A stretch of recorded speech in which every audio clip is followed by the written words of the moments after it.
तवारीख की दूसरी किताब और उसका 36वां बाब जो 23 आयात पर मुश्तमिल है।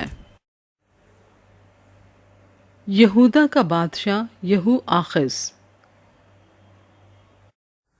और मुल्क के लोगों ने यूसिया के बेटे यहू आखिस को उसके बाप की जगह यरूशलेम में बादशाह बनाया। यहू आखिस 23 वर्ष का था जब वो सल्तनत करने लगा।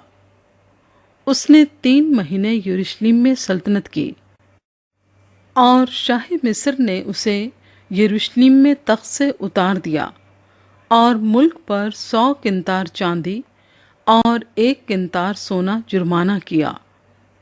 और शाह मिस्र ने उसके भाई इलियाकिम को यहूदा और यरूशलेम का बादशाह बनाया और उसका नाम बदल कर यहू यकीम रखा। और निको उसके भाई यहू आखिस को पकड़कर मिस्र को ले गया। यहूदा का बादशाह यहू यकीम। यहू यकीम 25 वर्ष का था जब वो सल्तनत करने लगा और उसने 11 वर्ष यरूशलेम में सल्तनत की। और उसने वही किया जो खुदावंद उसके खुदा की नज़र में बुरा था। उस पर शाह बाबल नबूकतनज़र ने चढ़ाई की और उसे बाबल ले जाने के लिए उसकी बेड़ियां डालीं। और नबूकतनज़र खुदावंद के घर के कुछ ज़रूफ भी बाबल को ले गया और उनको बाबल में अपने मंदिर में रखा।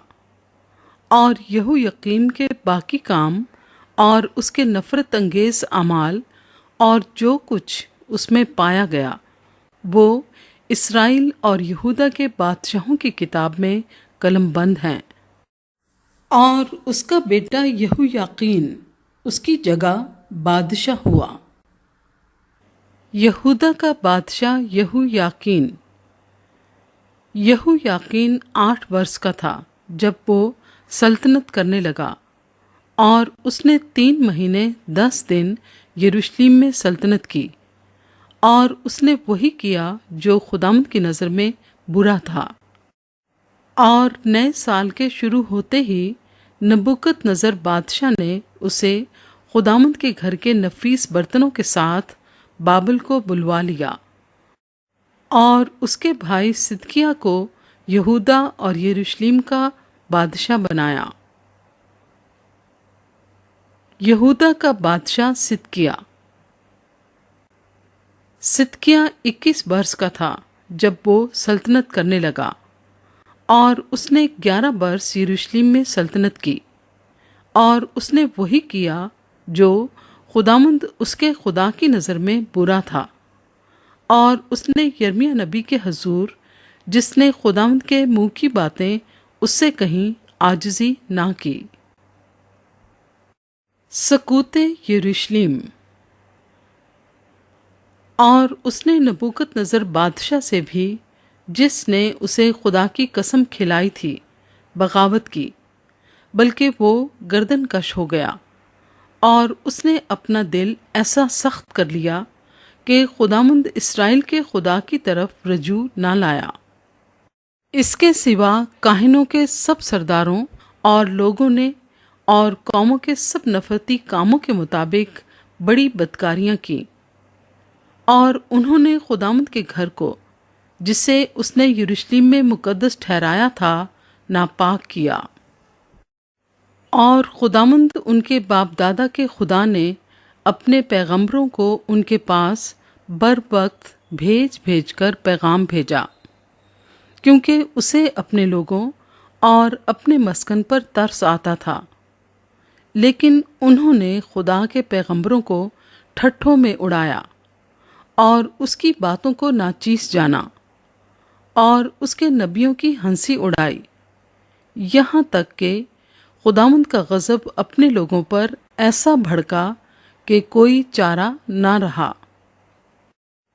चुनाचे वो कसदियों के बादशाह को उन पर चढ़ा लाया, जिसने उनके मकदस के घर में उनके जवानों को तलवार से कत्ल किया। और उसने क्या जवान मर्द کیا کماری، کیا بوڑھا یا عمر رسیدہ، کسی پر ترس نہ کھایا۔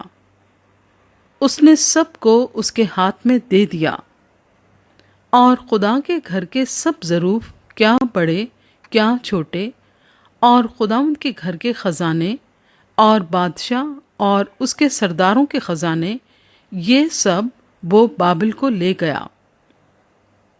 اور انہوں نے خدا کے گھر کو جلا دیا، اور یروشلم کی فصیل ڈھا دی، اور اس کے تمام محل آگ سے جلا دیے، اور اس کے سب قیمتی ظروف کو برباد کیا، اور جو تلوار سے بچے وہ ان کو بابل کو لے گیا، اور وہاں وہ اس کے اور اس کے بیٹوں کے غلام رہے جب تک فارس کی سلطنت شروع نہ ہوئی، تاکہ خداوند کا وہ کلام جو یرمیہ کی زبانی آیا تھا پورا ہو، کہ ملک اپنے سبتوں کا آرام پا لے۔ کیونکہ جب تک وہ سنسان پڑا رہا تب تک، یعنی 70 برس تک اسے سبت کا آرام ملا۔ خورس بادشاہ کا یہودیوں کے اپنے وطن واپسی کا فرمان۔ اور شاہ فارس خورس کی سلطنت کے پہلے سال، اس لیے کہ خداوند کا کلام جو یرمیہ کی زبانی آیا تھا پورا ہو، خداوند نے شاہ فارس خورس کا دل ابھارا، سو اس نے اپنی ساری مملکت میں منادی کروائی، اور اس مضمون کا فرمان بھی لکھا کہ شاہ فارس خورس یوں فرماتا ہے کہ خداوند آسمان کے خدا نے زمین کی سب مملکتیں مجھے بخشی ہیں، اور اس نے مجھ کو تاکید کی ہے کہ میں یروشلم میں جو یہودا میں ہے اس کے لیے ایک مسکن بناؤں۔ پس تمہارے درمیان جو کوئی اس کی ساری قوم میں سے ہو، خداوند اس کا خدا اس کے ساتھ ہو، اور وہ روانہ ہو جائے۔